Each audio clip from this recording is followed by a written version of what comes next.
Coming up on Citrus TV News, the Syracuse University ambulance is looking to help bystanders learn how to help victims in a crisis situation. And an art project with a message as an SU student looks to raise awareness about sexual assault on campus. And the 41st President of the United States, George H.W. Bush, is laid to rest in Washington, D.C. Citrus TV News starts right now. This is Citrus TV News live at 6, your campus news leader. The National Weather Service says dozens of states are set to see snow as a massive storm begins to brew in California. Good evening, I'm Jack Watson. And I'm Noah Eagle. The storm may begin on the west coast, but projections show that it will eventually travel the mid-Atlantic, not too far from us right here in central New York. No, it may not be here yet, but we do have some snow. Citrus TV's Amber McElrath is here with what the elements have in store. Amber?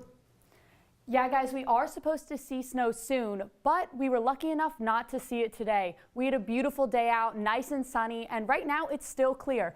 28 degrees, partly cloudy, and only a 5% chance of precipitation. So like I said, those clear skies we saw all day are continuing through right now. And looking at the temperatures across the rest of central New York, we're seeing pretty similar temperatures, high 20s, getting as warm as 31 in Rochester, but overall it's that high 20 range, so pretty chilly out. But looking at our future radar, you can actually see that snowstorm you were talking about. We're not seeing anything tonight, but it does come from the west tomorrow, right over in this area. It is going to hit us tomorrow afternoon. You'll have to stay tuned for my full weather forecast to find out exactly how much snow we're going to get. Back to you guys.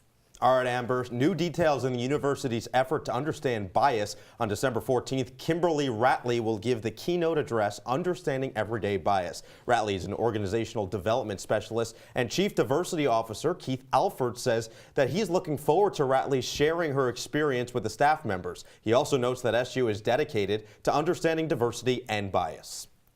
Students on the first floor of Byrd Library are seeing and singing an art project. The project seen here is a large petition in the form of a bedsheet. Advocating a rape-free campus, artist Rebecca Fidel tells Citrus TV that she felt strongly about the subject and put the project in the library because she sought to connect to the wider public outside of the art school. Beside the petition is a note explaining the purpose of the project as well as impactful statistics about college sexual assault. The project went up this Monday and will run until the Friday of the afternoon.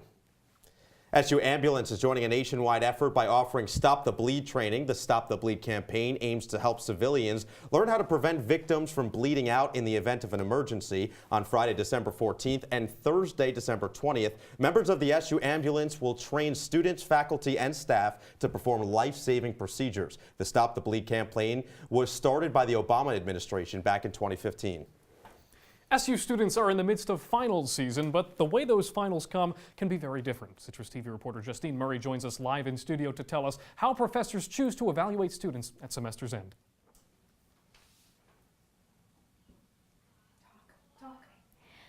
So with finals coming up, professors choose different ways on whether to administer exams, final projects, or papers. Final assessments for students vary from class to school to major. Professors switch up their formats depending on what fits best with the course material. In bigger classes and lecture classes, I tend to use exams. In smaller classes, I tend to use take-home essays. One professor in the School of Engineering assigns a final project that grades students on how well they can build a bridge. We don't grade based on, did your bridge fail? All of the bridges are going to fail. That's a given, okay? What we grade it on is, did you pay attention to all the details? Could you explain your trust analysis when you do your presentation? But in the Maxwell School, professors tend to prefer essays. In a perfect world, I would rely on essays, but we don't live in a perfect world. In the end, it all comes down to each class. I don't believe that there's one format that the students do the best at. As finals week begin at SU, students will ultimately have to go with whatever their professors choose. Justine Murray, Citrus TV News. Thanks so much, Justine. New details in a shooting that left 2 teens hospitalized. Police say the 2 teens were found with gunshot wounds to the abdomen and were immediately transported to Upstate University Hospital. Officers responded to a 911 call on Syracuse's north side shortly after 12 noon, and police also say neither of the injuries appear to be life-threatening. Witnesses say that the suspect was possibly a male wearing a red sweatshirt. An investigation is taking place after state police found a body in Lysander. Police said the body was found right here off the McIntyre and Plainville roads. Right now, there are no additional details as the state police continue to investigate how and when the body got there. New York State is securing $9 million in federal funds to combat the opioid epidemic. The announcement came from the governor's office, and about 2/3 of the funding will go to medicine-based treatment upstate. Another $2 million will go toward making 5 recovery centers in areas that could be the most affected by the crisis. Onondaga County has a higher drug overdose rate than both the state and national averages. Demolition of the Roth Steel scrapyard concluded today, but according to a Syracuse.com report, there's still pollution on site. The scrapyard has been closed since 2014, and the vacant lot changed ownership twice. Since then, officials in the area want New York State to pay the $4 million it would cost to clean up the pollution. And new at 6 tonight, the New York State Fair announced today that wristbands, which allow fairgoers to go on rides all day long, will go on sale. The weekday pass normally runs $30, but the stocking stuffer special knocks it down to just $15. The sale begins next Tuesday at 6 a.m. And farmers in New York State will get $19 million to switch to clean energy. A New York State agency will offer $16 million for a certain type of environmentally friendly farming equipment called anaerobic digesters, of which there are 7 currently being installed across the state. The NYPD is turning to the sky to keep New York City safe. The department announced today that they'll be deploying 14 drones that will be used to monitor large crowds and places that police officers just can't get to. 29 officers will be trained to operate the news drones. The drones have sparked controversy with fear that they'll actually be used to spy on ordinary citizens.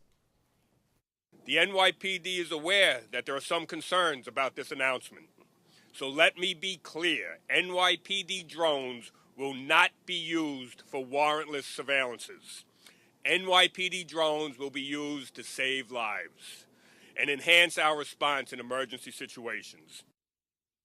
At their 20th annual Real Heroes Breakfast, the American Red Cross of Central New York recognized 20 people who have helped save lives. The Red Cross Breakfast also commended people for community service, and the breakfast took place at the On Center in downtown Syracuse this morning.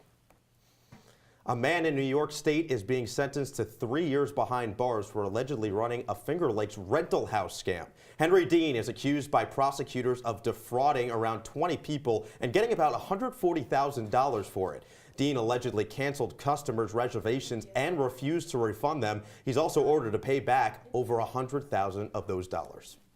And for its 40th anniversary, the Cheesecake Factory served up free cheesecake. The restaurant chain teamed with delivery service DoorDash to give away 40,000 slices of the restaurant's signature dessert. The location at Destiny USA here in Syracuse took part in the promotion as well. This morning, the country remembered former President George H.W. Bush at his state funeral. We'll have more details on the service after the break. And new findings out of a climate summit in polling how climate change could affect millions and what the world can do to slow it down. Citrus TV News will be right back. Leaving hot coals improperly extinguished can cause a wildfire. Hey guys, it's Smokey! It looks as if Smokey is going to use the drown, stir, drown and feel technique. After the first drown, a good start. Next, another drink. And finally, a close feel. Is it cool? Okay. Yeah. Hey, Smokey, catch! Oh, my bad, Smokey. Only you can prevent wildfires.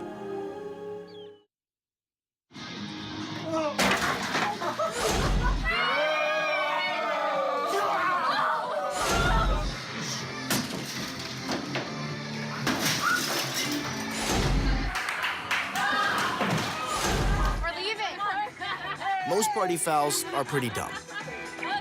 But if you decide to drink and drive underage, you could lose your license and your freedom. Underage drinking and driving. The ultimate party foul. They'll test you. Try to break your will. But however loud the loudness gets, however many cheese puffs may fly. You're the driver, the one in control. Stand firm. Just wait. And move only when you hear the click that says they're buckled in for the drive. Never give up till they buckle up. They call me Maxie, but I prefer tripod. I was your above-average four-legged homie, and then wham, bam, minivan. Some people pity me. Now that's lame. I still run, fetch, and swim. And the ladies love me. I'm the ultimate wingman. Just don't ask me to high five.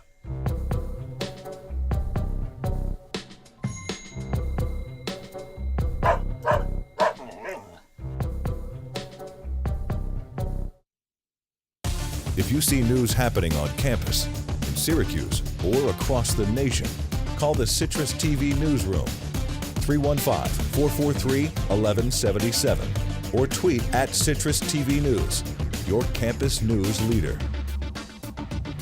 Welcome back. This evening, the USA Gymnastics is filing for Chapter 11 bankruptcy in Indiana, and this comes in the wake of the investigation into the organization following a sexual abuse scandal. After an investigative report from the Indianapolis Star back in 2016, hundreds of women accused the women's gymnastics team Dr. Larry Nassar of sexual abuse. Since then, several high-profile figures have resigned from the organization.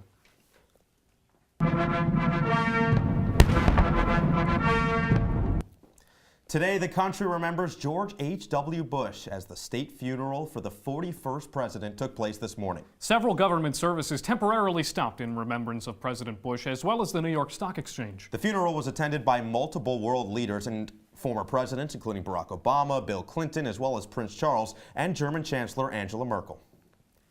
Democrat Tony Evers will be the new governor of Wisconsin, but before he takes office, his executive power will be greatly restricted. In the wake of a Democratic victory in the Wisconsin governorship, the Republican Wisconsin State Senate and Senate Assembly are voting to decrease the power of the state's executive branch. This legislation, which also reportedly puts Medicaid work requirements in place and puts restrictions on early voting in the state, requires current Republican Governor Scott Walker's approval. Incoming Wisconsin Attorney General Josh Cole is strongly against the new bill. It's basically an effort to undermine the results of the last election, as I mentioned. It's going to create all sorts of complications. That is not how our system is supposed to work. Get this, according to British lawmakers, Facebook allowed companies special access to user data in exchange for advertising. As a British parliamentary committee released a several hundred-page document today summarizing the investigation's findings into the social network. So here's the deal. The summary pulls documents from a lawsuit from an app developer, 643, alleging Facebook uses data to entice companies to advertise on the site. Facebook denies these allegations.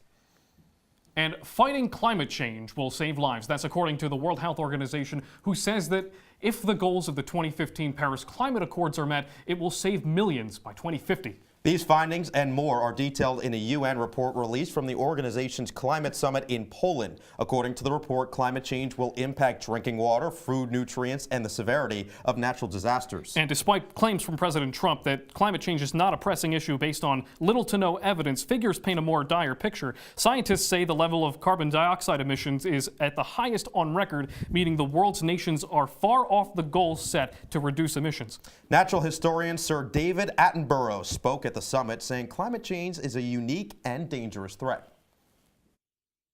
Right now, we're facing a man-made disaster of global scale, our greatest threat in thousands of years. Special Counsel Robert Mueller recommended yesterday that Trump's former National Secretary advisor not be sentenced to prison time. Here with the details of why Michael Flynn might receive a lenient sentence for lying to federal investigators is Citrus TV correspondent Brandon Ross. Now, Brandon, thank you so much for joining us. Yeah, guys, in December of last year, Michael Flynn pleaded guilty to lying to federal agents about his contacts with Russia's envoy to the U.S. It's been known since then that Flynn has been cooperating with the special counsel, but what information he's provided was unclear. Now, we still don't know the specifics, but what we do know is how much Mueller is valuing the information. In a memo designed to prescribe a sentence for Flynn, Mueller wrote that Flynn should not serve prison time because of his, quote, substantial assistance. Now, what does that assistance include?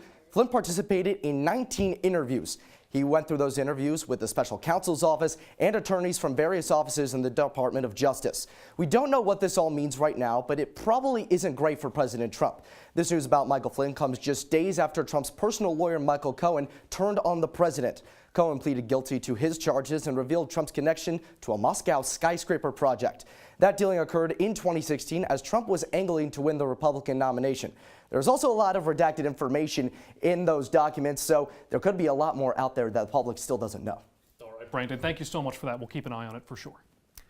British ministers were forced to release legal documents that warn the planned arrangement to avoid a hard border with the Republic of Ireland could last indefinitely.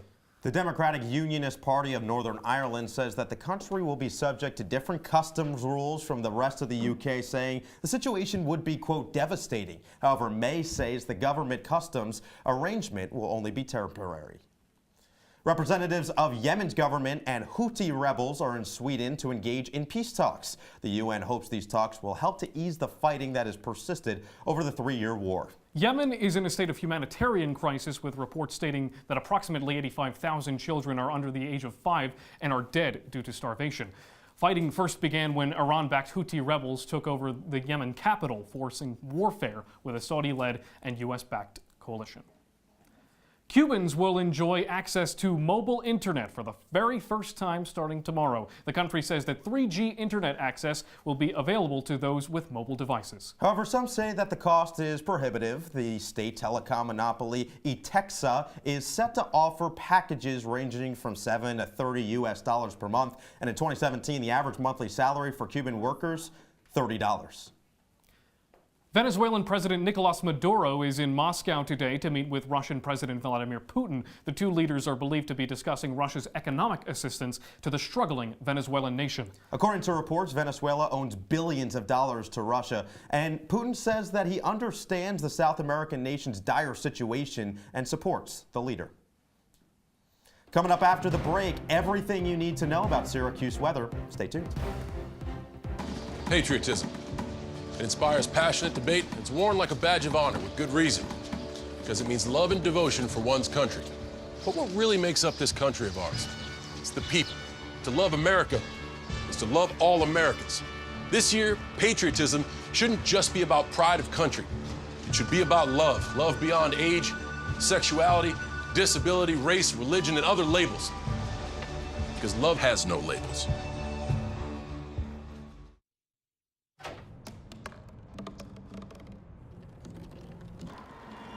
Everybody has a dream.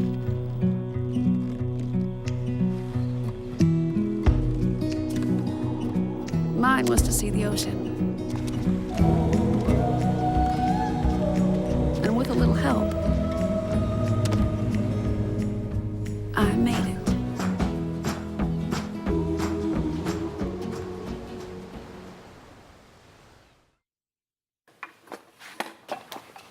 Did you hear about the pony with a sore throat?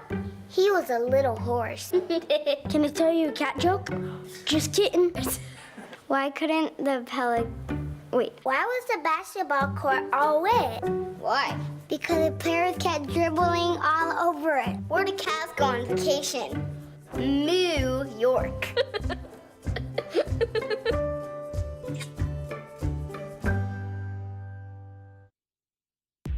From the CitrusTV Weather Center, this is SU's most accurate weather forecast.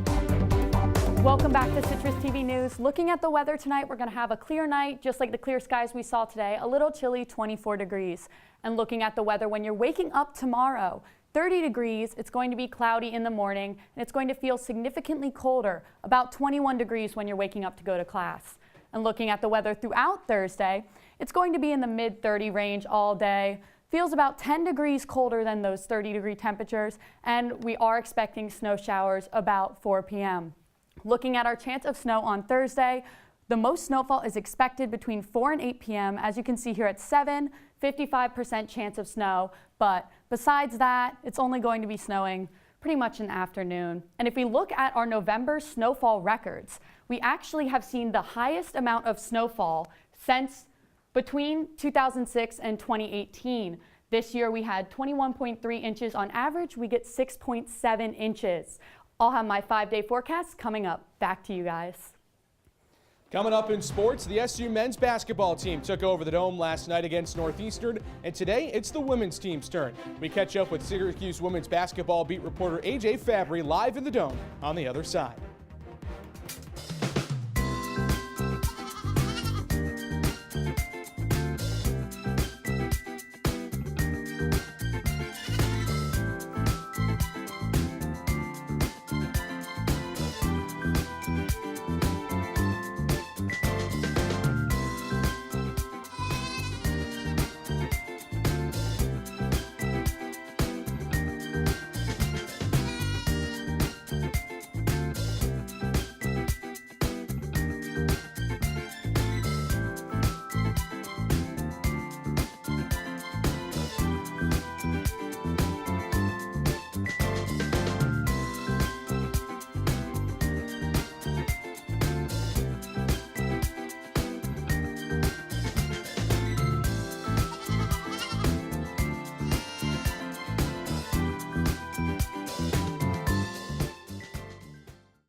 I see you mobbing over her. Let's go. Let's mob. Let's crawl. Let's crawl. Let's crawl. Hey, yo, we mobbing. Come on, girl. Let's crawl. Hey, yo, let's crawl. Hey, yo, let's crawl. Hey, let's crawl. Hey, yo, let's crawl. And now, your CitrusTV Sports Report. Welcome back. I'm JD Raucci with sports. When SU men's basketball has taken the floor this year, we've seen one of two teams. The one that knocked off number 16 Ohio State on the road, and the one that got crushed in 2 games at MSG. So which did we get in last night's matchup with Northeastern? Well, we'll just have to find out. Orange and Huskies from the Carrier Dome will pick this one up in the first quarter. Up and down. O'Shea Brissett to Pascal Chukwu. That puts the Orange up 7-0. And then how about the receiving end for O'Shea? He slams it home. Still a 7-point lead, 9-2 Orange. But Northeastern, they'd be pesky in the first half. A pesky Huskies team, great shooting team. And how about the deep ball from Graham for Northeastern? That puts the SU lead at just 5. Jim Boeheim calls timeout. On the other side of the timeout, Jalen Carey finishes a pretty finish off the inbound pass from Buddy Boeheim. And then how about a Syracuse native, Jordan Rowland, getting involved? West Hill grad, he puts it in for Northeastern, but then Syracuse would start to run away with this game. Inside, Elijah Hughes finishes through contact on a pretty feed from Jalen Carey, and the Orange roll in this one, 72-49, the final from the Carrier Dome. Another win for Syracuse, but another mixed bag reaction from Jim Boeheim. You know, we had 20 assists. We moved the ball well against the zone, and I thought Pascal did some good things down low. But overall, our defense was good, and in the second half, they just missed shots. Our defense wasn't good. They just missed shots, and every once in a while that happens, but you can't count on that, and we need to do better.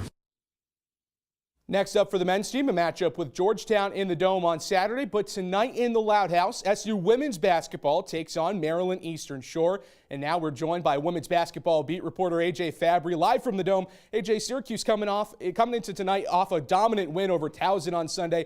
How do they keep that momentum going tonight? Well, JD, in Syracuse's last victory this Sunday over Towson, they put up 98 points.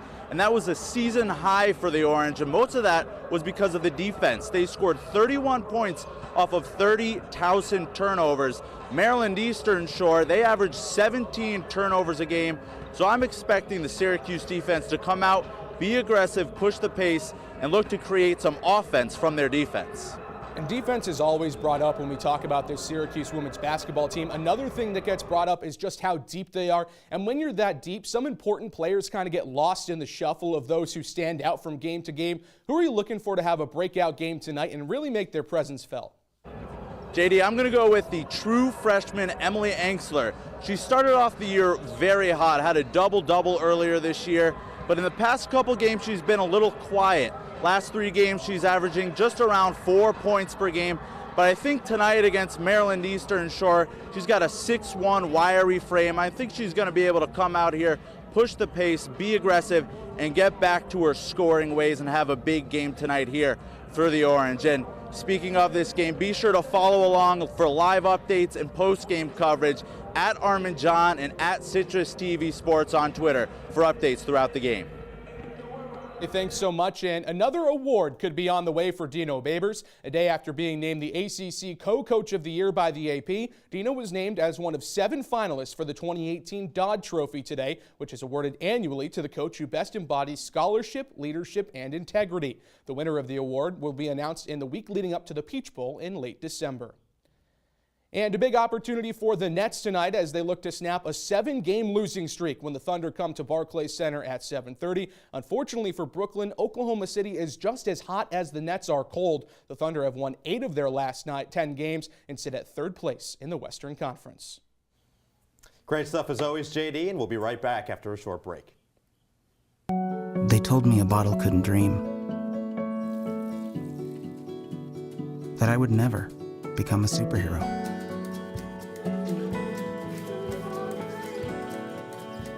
But I learned how to fly,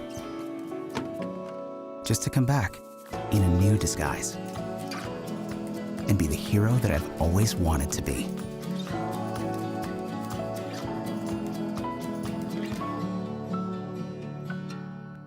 When I was in foster care, I never knew when I would have to move, so I always had my suitcase ready to go. Then one day, I was adopted. My new parents opened their hearts and home to me. My parents cook my favorite breakfast for me every morning. My parents take me on trips I never thought I would go on. They gave me a home and an even better reason to use that suitcase. My parents aren't perfect, but they're perfect for me.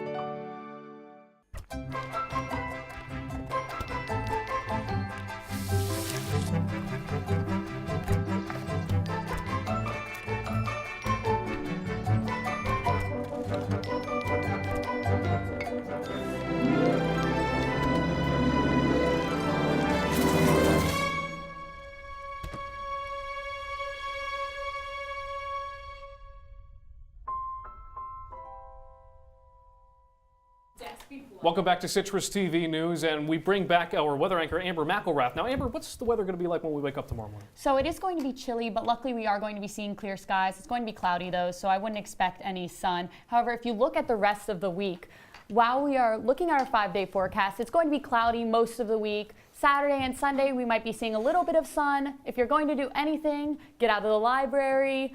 I recommend going out on Sunday. It's our warmest day this week besides tomorrow, but we'll be seeing snow showers tomorrow evening. Our coolest day is going to be Friday, so Friday's probably a good day to stay in the library and study. Back to you guys. Thanks so much, Amber. Now we have Citrus TV sports reporter JD Raucci back with us for the perfect blend of news and sports. JD, what do you got? Well, Noah, yesterday a local reporter in Milwaukee was doing a story on the Harlem Globetrotters, and he decided to try to get in on a little bit of the fun for the Globetrotters. He decided to try to take a half-court shot over his head, and how about this? Nails it. I think I could do that. You think you have faith in me? I'm skeptical. I love the anchors on the other side, their response, but this guy just acts like he's been there before. If you hit a shot like that, you don't act like you've been there before. I'd be freaking out. Right. Why wouldn't I be freaking out? I mean, that's an incredible shot. It's an incredible shot. I will say I'm a little bit more of a big man than a shooter. You know, I like to get in on the interior and go rough in the post, but sure. I think I could knock down that shot if I had to. Weird flex for sure. All right, and that's all the time we have tonight. Be sure to follow us on Citrus TV News on Facebook and Twitter. I'd just like to give a huge shout out and a thank you to our executive producer, Connor White. Absolutely, I'll second that. Tune in on Saturday for Citrus TV's last show of the semester. It's a Juicy Java special. I'll be there, the rest of our crew. For Citrus TV, I'm Noah Eagle. And I'm Jack Watson. Have a great evening, Syracuse.